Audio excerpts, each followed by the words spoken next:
नमस्कार। मैं हूँ सलीला ठाकुर। हमारे यूट्यूब चैनल में आपका हार्दिक अभिनंदन है।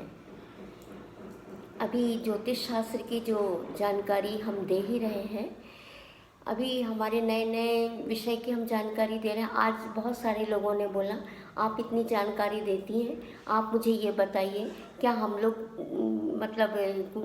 शादी का योग जो चलता है बच्चों की कुंडली में, क्या लव मैरिज होगी या अरेंज मैरिज होगी। इस बारे में बहुत सारे लोगों ने मुझसे प्रश्न किया है। तो आज का हमारा विषय यही है कि लव मैरिज कैसे देखें और अरेंज मैरिज कैसे देखें। तो ये सारी चीज़ें आपकी कुंडली पे डिपेंड करती कि आपके लव मैरिज होगी या अरेंज मैरिज होगी।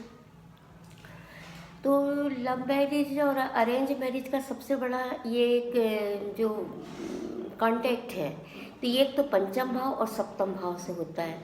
सबसे बड़ी चीज़ है हमारी जन्म कुंडली। जिनको थोड़ी बहुत जिन कुंडली का नॉलेज है उनके लिए तो ये समझना काफ़ी सरल होगा। फिर भी एक सरल भाषा में हम समझाने की कोशिश करते हैं। कभी न कभी आपने तो कुंडली देखी होगी। कुंडली में 12 खंड होते हैं। तो जो पहला भाव होता है जिसमें लग्न लिखा रहता है वो प्रथम भाव है। उसी से 5वां स्थान जो होता है वो होता हमारा हायर एजुकेशन का। वहाँ से प्रेम विवाह भी देखा जाता है। तो पंचम भाव से प्रेम विवाह देखा जाता है और कुंडली का 7वां जो स्थान होता है वहाँ से हमारी विवाह के बारे में जानकारी ली जाती है।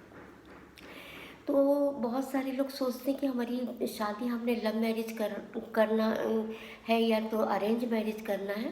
तो इसके लिए ये है कि अगर पंचम भाव का स्वामी आपका सप्तम भाव में बैठता है और सप्तम भाव का स्वामी आपका पंचम भाव में बैठते हैं यानी एक्सचेंज, तो इसमें क्या होता है आपका एक प्रेम विवाह का एक प्रबल योग बन जाता है।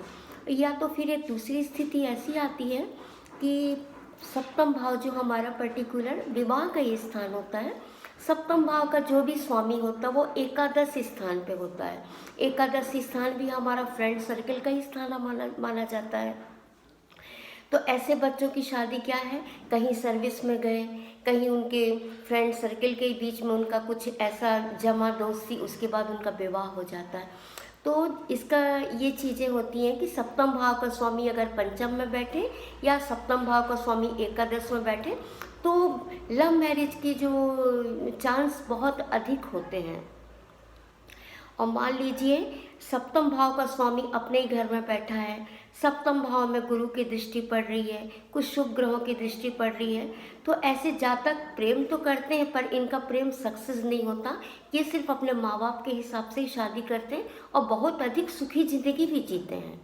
ऐसा नहीं कि लव मैरिज करने वाले ही सुखी रहें या अरेंज मैरिज करने वाले ही सुखी रहें, ऐसा नहीं होता। ये कुंडली के ग्रहों के आधार पे ही आपको बताया जाता है कि आपकी कुंडली में आप कितने सक्सेस रहेंगे अपने वैवाहिक जीवन में या नहीं रहेंगे। तो ये एक विषय हमारा आज का यही था।